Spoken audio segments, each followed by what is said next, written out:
There are 5 voice techniques which will captivate every single member of your audience. My name's Kyle Murter, and I help people speak with more confidence and impact. And if you stay to the end of this video, you will learn how to use all 5 of these techniques in any presentation which you do. Technique number 1 is called the sudden stop. This is when you increase the speed of your voice like I'm doing right now until you come to a sudden stop. And then you deliver your key point.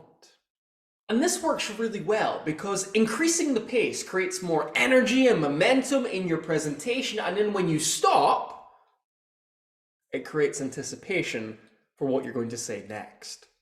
So there's really 2 good places to use the sudden stop. You can use it in stories when you're creating some anticipation and you're about to reveal something shocking. Then you can pause and then reveal that. It gives it more drama and impact. Or alternatively, if you have a key point in your presentation, you can create a bit of energy and momentum by increasing this pace and then pausing before revealing the point. And it will give it more impact and make it stand out even more. The second technique is what I like to call volume spikes. Now, a spike of volume is quite simply when you lift the volume of your voice before dropping it back down. And this can work really well for grabbing your audience's attention. It almost gives them a jolt when you lift your voice before you bring it back down. And one place I love to use this technique is at the start of sentences. For example, if I say, "Now that I have your attention," that's not really engaging because there's no variation in the volume of that sentence.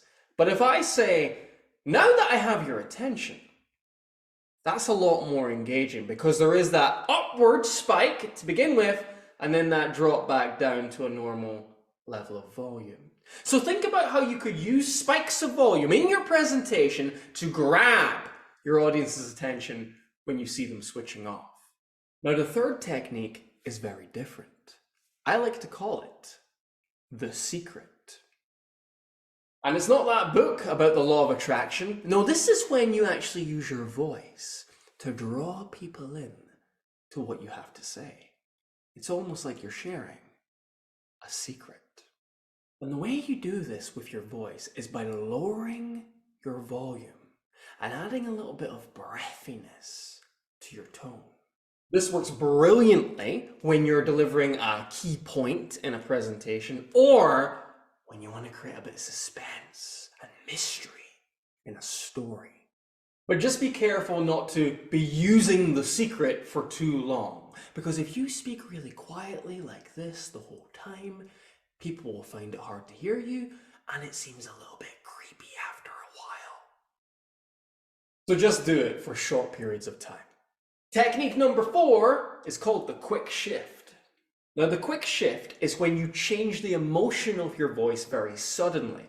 For example, I could start with a very enthusiastic, emotional tone like this, and then I could be very serious very quickly. And it's that sudden shift in emotion from your voice which really grabs the attention of the room and makes them sit up and wonder, okay, what happened there? I better pay attention to what's going on. Now, the important thing with the quick shift is that you ensure that the words that you are saying match the emotion you're delivering.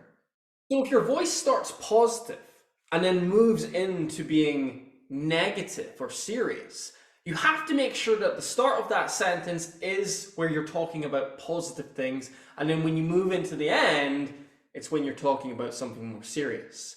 The words have to match the tone that you're delivering in your voice.